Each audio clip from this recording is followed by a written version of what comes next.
The other day, I was sitting in a shuttle at the airport. Sitting across from me was a kid, probably about 3 years old. The rest of the people on the bus looked as most people do after traveling all day, silent and exhausted. Suddenly, this kid says to his mother, "Why is this a bus?" The mother tried her best and said after a long pause, "That's just what we call it." That did not satisfy him. But why is this a bus? After about the 5th time, the poor mom finally said, "I don't know, it just is." I was pretty exhausted too, but his question made me think. What would I have said? Why is this called a bus?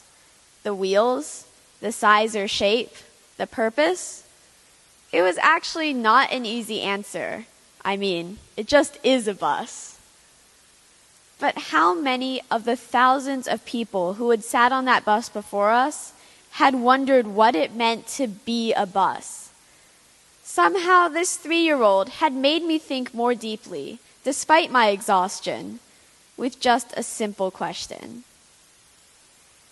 This incident made me curious about curiosity. I like to think that I'm a curious person. My mom likes to tell the story that when I was 5 or 6 years old, I walked up to her and said, "What's outside the universe?" She said she took a minute and finally said, "I don't know." At which point I said, "Well, I guess we'll have to Google it." Curiosity is the reason I found myself in front of a small crowd of adults giving a 1-minute pitch on an app idea and then suddenly leading a group of adult strangers in a startup weekend competition.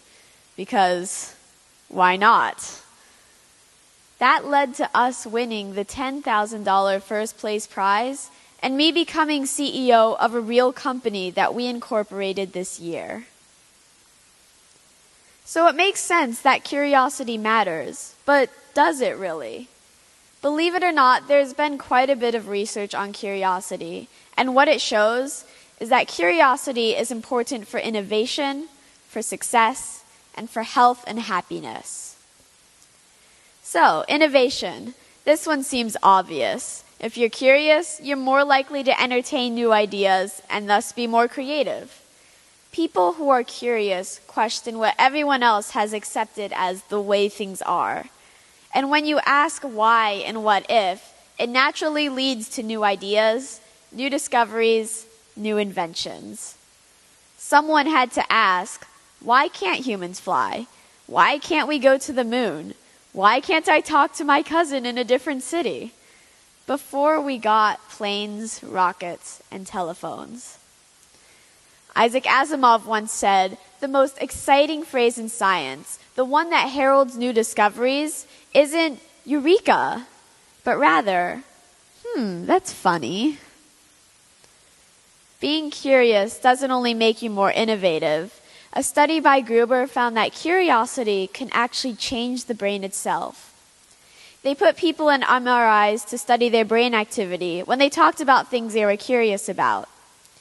The researchers found that when someone's curiosity was triggered, the hippocampus was activated, which is the part of the brain that's responsible for making new memories. What was interesting was that once the hippocampus was triggered, it helped them learn and remember new information, even if it wasn't related to what they were curious about in the first place.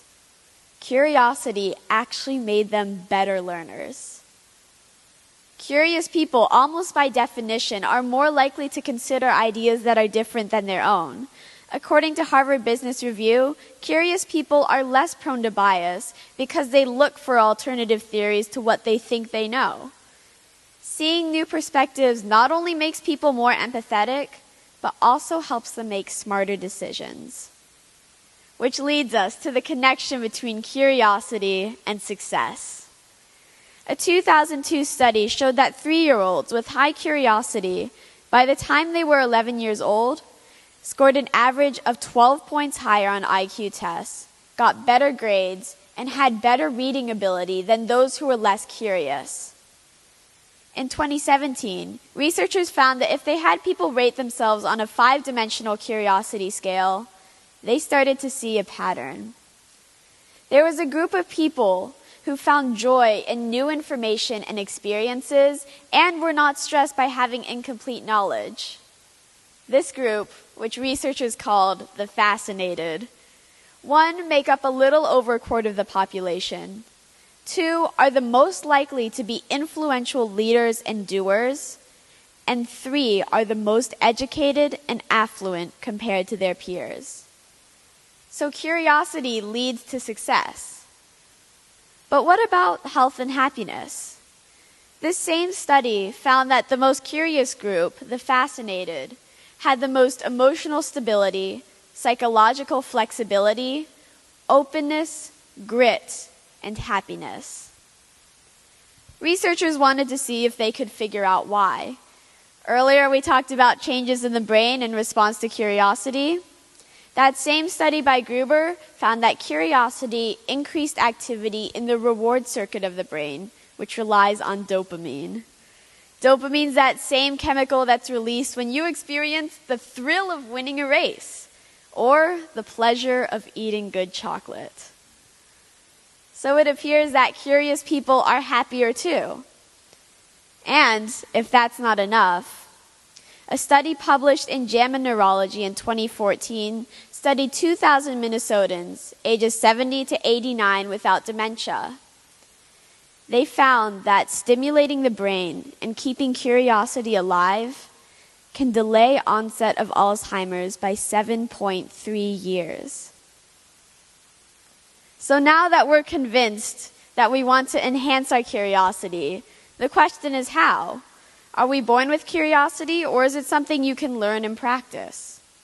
The answer is both. All of us are born curious. It's the reason why babies put things in their mouth and get into all sorts of things, especially those things we don't want them to touch. It's the reason that 3-year-old wanted to know why this was a bus. So this isn't something we need to create. We just need to nurture our natural instinct. But it's clear that somewhere along the way for many of us, that natural instinct gets squashed. How can we nurture curiosity, both in ourselves and in the people around us? First, stop limiting ourselves. We tend to prioritize fitting in, following the rules and norms, and trying not to attract negative attention. But we've inadvertently stifled many forms of creative thought. We're taught to be precise and meticulous, to have complete control over ourselves and our bodies, to know exactly how we will get from point A to point B and follow that path directly. We're in a result-driven world. So we avoid exploring random or fantastical thoughts because they're impractical or unrealistic. We avoid asking questions more than necessary for fear of seeming dumb, unfocused, starry-eyed, or even just annoying. We discount, in short, the very building blocks that allow us to put our curiosity to work. But I hope today you'll be inspired to bring the why back into your busy lives. Take the time to ask those earth-shattering, or maybe not so earth-shattering questions. Find some joy in learning about something just because it's interesting to you. Second, create an environment where curiosity is the norm. Studies have shown that mothers who had many questions had kids who had many questions. Show others the joy of curiosity. In a book by Susan Engel called Hungry Mind, children began losing curiosity between the ages of 5 and 12, and probably because of a lack of listening support from adults. In another book called How Am I Smart? A Parent's Guide to Multiple Intelligence, too many kids stop asking questions because parents respond with phrases like, "You don't need to know that," or "That's not important." Or parents can stifle curiosity without meaning to when they try to protect their kid either emotionally or physically. Then the kid doesn't have the chance to explore and grow and make mistakes. Instead of having all the answers, let's ask, how can we find out? As Paul Tough put it in his book, How Children Succeed, children don't lag behind in curiosity simply because they didn't start doing curiosity drills at an early enough age. We've been focusing on the wrong skills and abilities, and we've been using the wrong strategies to teach those skills. Finally, make curiosity contagious by praising the process. Carol Dweck conducted a study where they took over 400 fifth graders and split them into 2 groups. They were given a simple IQ test, and afterwards, the first group was praised on their intelligence. Good job, you must be very smart at this. The second group was praised for the effort they put in. Good job, you must have worked really hard. Then they were given a choice. They could either choose to take a harder test, which had the opportunity for them to learn and grow, or they could take an easier test, which they were told they'd probably do well on. 67% of the ones who were praised for being smart chose the easier test, while 92% of the ones who were praised for their effort chose the harder test. Then they were given a nearly impossible test, and the ones who were praised for intelligence got frustrated and stopped working earlier than the ones who were praised for effort. And finally, they were given a test that was similar to the first one, and the amazing thing was, those who were praised for intelligence dropped their scores by 20%, while those who were praised for effort increased their scores by 30%, all because of a subtle difference in how they were praised. So kids are more likely to seek challenges and take intellectual risks if the process is praised, not the outcome. Instead of saying, "You got it, I told you you were smart," try, "I like the way you tried different strategies on that math problem until you finally got it." In the same way, to increase the curiosity mindset, praise the process of questioning instead of focusing on the outcome. A growth and curiosity mindset will lead to the internal drive to take on challenges and find out. So we've talked about the importance of curiosity for innovation, for success, and for health and happiness, and how we can stop limiting ourselves, create an environment where curiosity is the norm, and make curiosity contagious.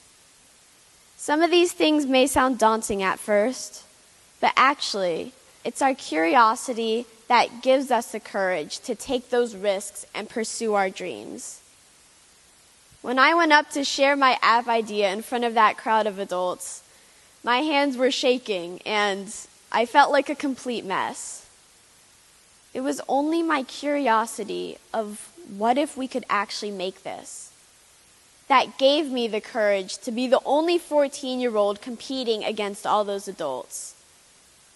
When we are scared to ask that question, or touch that thing, or open that box, ultimately it's our curiosity that drives us to overcome our mental obstacles and try it anyway. Imagine how different our world would be if we actively cultivated curiosity, creativity, and critical thinking. If we rewarded curiosity and the risk-taking that comes with it. If we created a space where people had the confidence to try to overcome their obstacles. Everyone has the potential to make an important contribution, to look at something through a unique perspective or offer a new insight. But the thing standing in our way is often ourselves.